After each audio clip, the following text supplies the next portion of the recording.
Hi guys, welcome to wealthdeko.com। मेरा नाम है देव। सो गाइस, आज के इस वीडियो में हम लोग बात करने वाले हैं एसबीआई के Nifty mid cap 150 index fund का रिव्यू करने वाला हूं। वैसे इसके पहले हम लोगों ने यहाँ पे क्वांट के मिड कैप फंड के बारे में बात की थी, जो एक एक्टिव म्यूचुअल फंड है। लेकिन आज हम लोग जानेंगे कि आपको एक्टिव म्यूचुअल फंड की जगह आप जो है एक मिड कैप इंडेक्स इन्वेस्टिंग भी कर सकते हैं, जो आपके लिए ज़्यादा यहाँ पे बेटर परफॉर्म करती है। तो गाइस, आज के इस वीडियो में बताऊंगा कि ये मिड कैप 150 इंडेक्स फंड होते क्या है, क्यों आपको active mid cap mutual fund की जगह इंडेक्स फंड के अंदर इन्वेस्टिंग करनी चाहिए।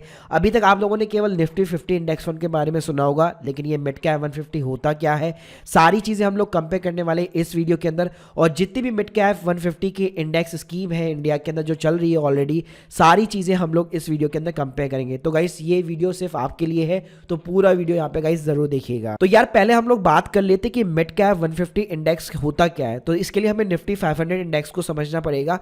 तो देखिए, इंडिया के जो एनएसई है, जिसको हम लोग नेशनल स्टॉक एक्सचेंज बोलते हैं, उसके अंदर आप समझ लो कि 500 कंपनियां यहाँ पे लिस्टेड है। तो यहाँ पे क्या होता है, पहली जो 50 कंपनी होती है उसको हम लोग निफ्टी 50 इंडेक्स बोलते हैं, जो कि इंडिया की टॉप 50 कंपनीज होती है।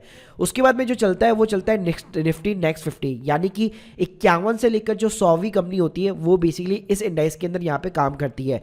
उसके बाद में गाइस जो चलता है वो चलता है निफ्टी मिड कैप 150, यानी 101 से लेकर 250 तक की जितनी भी कंपनियां यहाँ पे नेशनल स्टॉक एक्सचेंज के अंदर यहाँ पे लिस्टेड है, वो सारी की सारी जो है मिड कैप 150 के अंदर आती है। उसके बाद में चलता है गाइस निफ्टी स्मॉल कैप 250, यानी 251 से लेकर 500 वाली जो कंपनी होती है वो सारी इस इंडेक्स के अंदर यहाँ पे कवर होती है। अब गाइस बात करते हैं यहाँ पे हमें इंडेक्स इन्वेस्टिंग क्यों करनी चाहिए as compared to active mutual funds.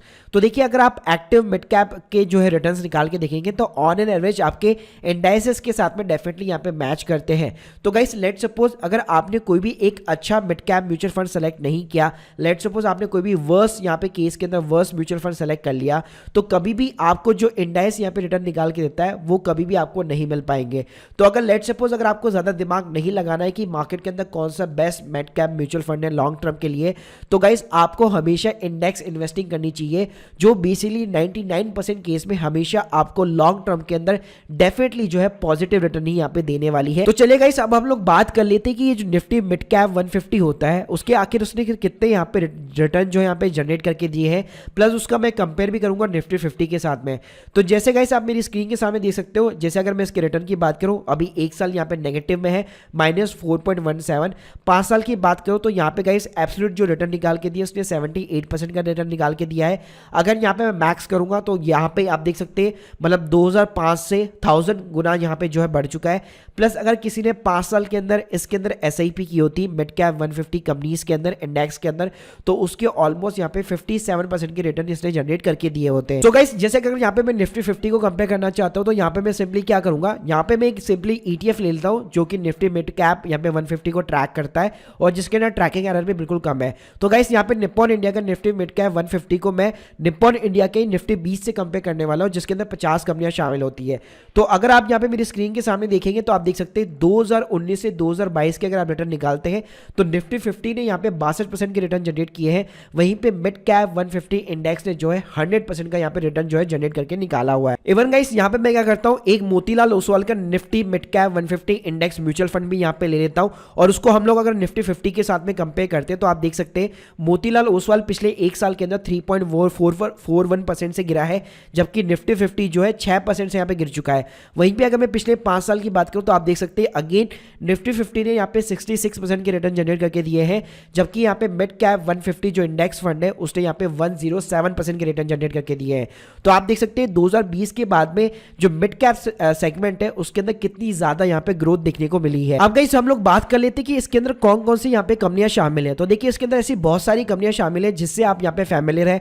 For an example, जैसे कि Aditya Birla fashion retail limited हो गया। अगर इसको मैं यहाँ पे वेटेज वाइज कर देता हूँ, जैसे कि सबसे ज्यादा जो परसेंटेज है यहाँ पे राइट नाउ यहाँ पे वो मैक्स हेल्थ केयर का है, फिर टाटा एलेक्साई हो गया, trend limited, page industries, Indian hotels company limited, tube investment, AU small finance bank हो गया, फेडरल बैंक हो गया, टीवीएस मोटर हो गया। तो ऐसी बहुत सारी यहाँ पे जो है कंपनियां शामिल है, जिसके अंदर टोटल 150 कंपनी यहाँ पे जो है इंक्लूडेड है। और गाइस, होता क्या है ना, इन मिड कैप में से कोई ना कोई कंपनी जो है हर साल जो है एक लार्ज कैप कंपनी भी यहाँ पे बन सकती है। अब गाइस, अगर मैं यहाँ पे बात करूँ तो रिसेंटली यहाँ पे एसबीआई ने एक Nifty 50 mid cap 150 index fund यहाँ पे जो बेसिकली यहाँ पे लॉन्च कर रखा है।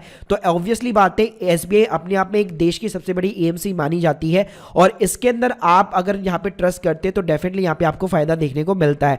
तो अगर इस एनएफओ की मैं बात करूँ तो ये यहाँ पे लॉन्च हो चुका है ऑलरेडी, यहाँ पे लास्ट मंथ लॉन्च हुआ था।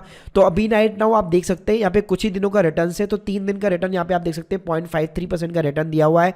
अगर गाइस यहाँ पे मैं एसआईपी की बात करूँ तो 500 रुपए से यहाँ पे आप शुरुआत कर सकते हैं। यहाँ पे अगर मैं वन टाइम इन्वेस्टमेंट की बात करूँ तो गाइस जो मिनिमम इन्वेस्टमेंट अमाउंट है यहाँ पे लम सम ऐसे वो 5000 रुपीज का है। गाइस अभी इसका यहाँ पे एक्सपायरी रेशियो और जो उसकी पास परफॉर्मेंस है वो निकल के नहीं आ सकती क्योंकि ये एक एनएफओ है। तो हम लोग क्या काम करते हैं, मार्केट के अंदर ऑलरेडी जो 150 इंडेक्स चल रहे हैं म्यूचुअल फंड्स, उनको हम लोगों ने यहाँ पे कंपेयर किया हुआ है। गाइस इसके अंदर अगर मैं फंड एजेस की बात करूं तो आप देख सकते हैं यहाँ पे कोई भी इतना ज्यादा पुराना म्यूचुअल फंड नहीं है, केवल मोतीलाल ओसवाल एक इकलौता यहाँ पे मिड कैप 150 इंडेक्स फंड है जो 3 साल पुराना है।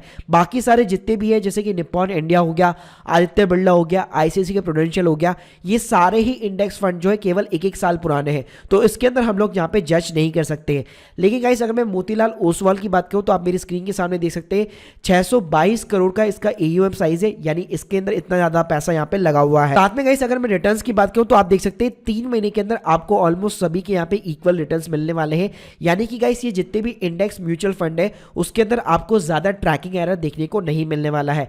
तो हम लोगों ने जो इंडाइसेस के रिटर्न्स देखे पिछले 5 साल में मोर देन 100%, तो डेफिनेटली इन इंडेक्स फंड ने भी यहाँ पे उतने ही रिटर्न यहाँ पे निकाल के दिए हैं। तो गाइस इसलिए आप यहाँ पे देख सकते हैं 3 साल का जो रिटर्न है वो ऑलमोस्ट मोतीलाल ओसवाल का 26% का यहाँ पे इसने रिटर्न जनरेट करके दिया है एज ए सीएजीआर। वहीं पे गाइस अगर इनकी मैं टॉप 5 होल्डिंग्स की बात करूं तो मैंने जैसे बताया आप लोगों को ये एक इंडेक्स म्यूचुअल फंड है, तो सभी की जो होल्डिंग्स है वो आपको यहाँ पे सेम मिलने वाली जो ऑलरेडी मैं आप लोगों को बता चुका हूं। साथ में गाइस अगर हम लोग इसका एक्सपेंस रेशियो यहाँ पे कंपेयर करना चाहते हैं तो आपको सभी का ऑलमोस्ट यहाँ पे सेम मिलने वाला है।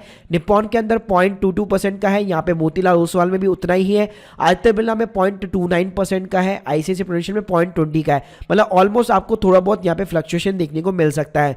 वहीं पे गाइस मैं एग्जिट लोड की बात करूं तो निप्पॉन इंडिया में कोई भी एग्जिट लोड नहीं है, मोतीलाल ओसवाल में 1% का है अगर आप 1 साल से पहले एग्जिट होना चाहते हैं तो, आदित्य बिरला में वही चीज 0.50 की है और आईसीआईसीआई प्रूडेंशियल में वो 0 है। वहीं पे गाइस अगर मैं मिनिमम इन्वेस्टमेंट साइज की बात करूं तो मोतीलाल ओसवाल में 500 रुपए है, निप्पॉन में भी 500 रुपए, लमसम 100 रुपए है, मोतीलाल ओसवाल में लमसम 500 रुपए, वहीं पे आदित्य बिरला में ये 100 रुपए है एसआईपी और लमसम यहाँ पे 100 रुपए है। तो आदित्य बिरला और आईसीआईसीआई दोनों के अंदर यहाँ पे इन्वेस्टमेंट जो साइज है मिनिमम वो यहाँ पे काफी कम है। तो गाइस अगर एक मैं फाइनल कंक्लूजन देना चाहूँ तो डेफिनेटली आप यहाँ पे एसबीआई के Nifty mid cap 150 index fund के साथ में जा सकते हैं, जो बेसिकली ट्रैकिंग एरर इसमें आपको ज्यादा देखने को नहीं मिलेगा। लेकिन अगर मैं बात करूँ एज कम्पेयर टू अगर आप एक एनएफओ सेलेक्ट करना चाहते हैं, मतलब एनएफओ की जगह आप कोई भी ओल्ड यहाँ पे म्यूचुअल फंड सेलेक्ट करना चाहते हैं तो डेफिनेटली आप Motilal Oswal Nifty mid cap 150 index fund के साथ में जा सकते हैं, क्योंकि इसके अंदर पैसा भी जो है एज कम्पेयर टू अदर्स के कंपेयर में सबसे ज्यादा लगा हुआ है। और सेकंड कैटेगरी पे बात करो तो आप निप्पॉन के साथ में यहाँ पे जा सकते हैं। So guys hope you like this video, hope आप लोगों के सभी डाउट्स यहाँ पे क्लियर हो चुके होंगे। अगर स्टिल गाइस आप लोगों के कोई भी डाउट्स है मुझे कमेंट बॉक्स में जरूर बताइए, और गाइस कैसा ये लगा वीडियो, और हमारे चैनल को यार सब्सक्राइब करना बिल्कुल मत भूलिएगा। Thank you guys, thank you very much.